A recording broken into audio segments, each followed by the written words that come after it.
So the blockbuster show that we witnessed in the Premier League yesterday was the title race between the champions and the runners-up. The game took place at the Emirates, where Arsenal Football Club hosted Manchester City. And in our video today, we are going to look at how both Mikel Arteta and Pep Guardiola went head-to-head against each other, and we are going to analyze the tactics that both managers employed.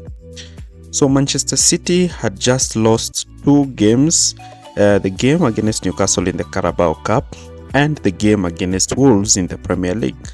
So Manchester City were going on to another game without their key player in midfield in Rodri, and we are going to see how Pep adapted to this system.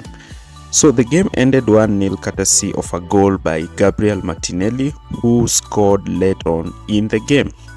Both teams had equal possession, and we are going to see how this played out. Do not forget to like, share and subscribe. So Manchester City in this game had 50% of the possession, and during the initial phases of the game they looked so dominant, and we are going to see how.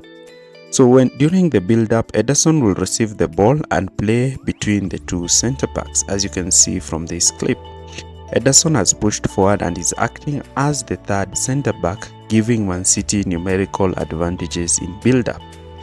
So having Ederson start out and having the centre-backs wide, this allowed Walker to push high up the pitch, and Arsenal's narrow front two pressing strategy was ineffective against Manchester City because of the position of Ederson and the wide centre-backs, as well as Manchester City's midfield overload. So Bernardo Silva was the one playing the Rodri role, playing quite deeper than expected in the starting 11. So what would happen is that Ederson will play the ball to a centre-back, drawing a winger, then play the ball to Bernardo Silva in midfield, who will play the ball to the centre-back, who will be advancing high up the pitch. And this was creating a lot of problems for Arsenal, since Manchester City were creating overloads, especially down the right-hand flank, with Walker pushing high up the pitch, with Alvarez attacking the half space. So this problem always ensured that Arsenal were dragged towards their left side, and this created problems, though Arsenal were quite compact throughout the match, since Manchester City did not employ one tactic they usually employ that enables them to be able to shift the play and beat opponents with this strategy, and I'm going to explain how.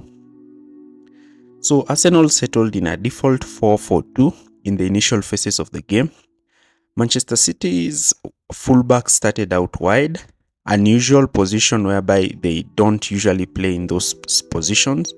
So Manchester City had 5 players in midfield, with Lewis, Bernardo Silva and Kovacic playing as the 3, with Alvarez and Foden playing in behind. Bernardo Silva played as the hub of the team, receiving the ball deep and immediately trying to initiate the phases of play.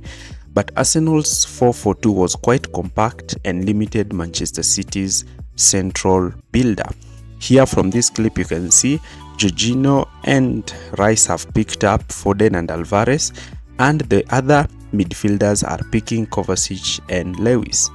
The problem with this Manchester City system is that they relied on width from their fullbacks, but the problem is their fullbacks were not pushing high up, because we know very well that Vardiol is a centre back and Walker is not an aggressively attacking fullback. So in this position, even when they tried to play the balls in the channels, Foden would lack anybody to link up with in the wide areas, and sometimes Arsenal would intercept this, and we saw Jesus try to make counter-attacks. This was one of the problems Manchester City faced. So Pep decided to push Lewis high up the pitch to create a diamond kind of system, with both Bernardo Silva and Kovacic playing as a double pivot. So we see how this turns up. So when this diamond is formed, Arsenal's narrow setup still enabled them to have Trossard dropping in midfield and playing as a 3 to pick up all these players in the channels.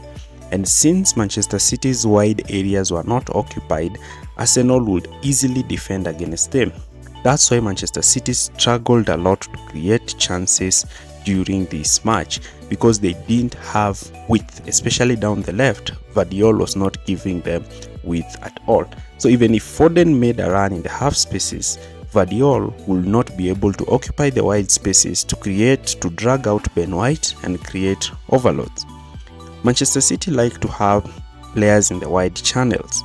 This enables them to have 2v1s with a midfielder underlapping and attacking the channel. But this was not the case, since Guardiola did not prefer to start either Jeremy Doku or Jack Grealish in the team, who would be effective in these positions, and this limited Manchester City's threat. So therefore, we saw Vardiol playing as a normal left back. Mateo Kovacic should have also been sent off, but that was a bone of contention. Let's look at what Arsenal did with the ball, since they also had 50% of the possession. So after the 30th minute mark, in the beginning, Arsenal had a problem building from the back, because Manchester City would press with their usual 4-4 system, as you can see here. The main problem was that Raya, unlike Ederson, was not comfortable stepping out with the ball at his feet. And in some instances, we saw Julian Alvarez pushing forward and pressing quite aggressively against Raya. And this forced Raya in some instances even to consider a goal scoring opportunity, but most times he decided to go long, and therefore Manchester City, having 3-4 aerially dominant defenders, would win the aerial duels against Arsenal's front three. Now, Manchester City's main plan was to ensure that Arsenal go long, where Ederson would either sweep and win the ball, and their 4v4 advantage, Guardiola trusted that his centre-backs would be capable enough to deal in a 1v1 situation. So Arteta decided to invert Zinchenko in midfield, and this was actually game shot, since now Arsenal were able to play through Manchester City's press, since now they had a man advantage in midfield. So what would happen is Rice would be trying to drift out and receive the ball in space. In the second half, when Martinelli came in, Martinelli was quite effective going against Walker because he's fast, unlike Trossard, who would not manage to beat Walker in a 1v1 situation. So in the second half, Arsenal looked quite dominant, since Rice started to push high up and occupy the left side channel, with Odegaard occupying the right side channel. So in this instance, Arsenal always had an extra man in midfield, enabling them to easily break through Manchester City's press and block. Especially in the second half, we started to see Jesus receiving the ball down the right, with Ben White pushing forward to try and overlap, trying to create numerical advantages against Vardiol, who was starting in as the left back. This created problems for Manchester City, especially when they were trying to defend. And the second goal came when Martinelli received the ball in space, and it was immediately not closed down because of the position of Rice and Havertz, and Arsenal managed to score the goal later on, and this was also contributed by a deflection from Ruben Diaz. So this is how Arsenal managed to beat Manchester City. So Mikel Arteta finally managed to beat Pep Guardiola in the Premier League, and Arsenal managed to beat Manchester City after a very long time, and this was a problem for Arsenal in recent seasons.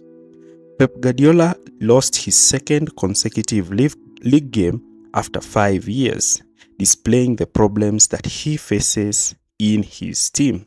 Also, tactical problems attributed to his own lineup selection. This indicates the importance of Rodri in Manchester City's team, and I've done a video why Rodri is so important for Pep Guardiola. Be ready to check it out in our timeline. Also, this is just not a problem in the blue side of Manchester, but also on the problem on the red side of Manchester. Click the video in the top and see the video of what are the problems affecting Manchester United. This is the end of the video. Thanks for watching.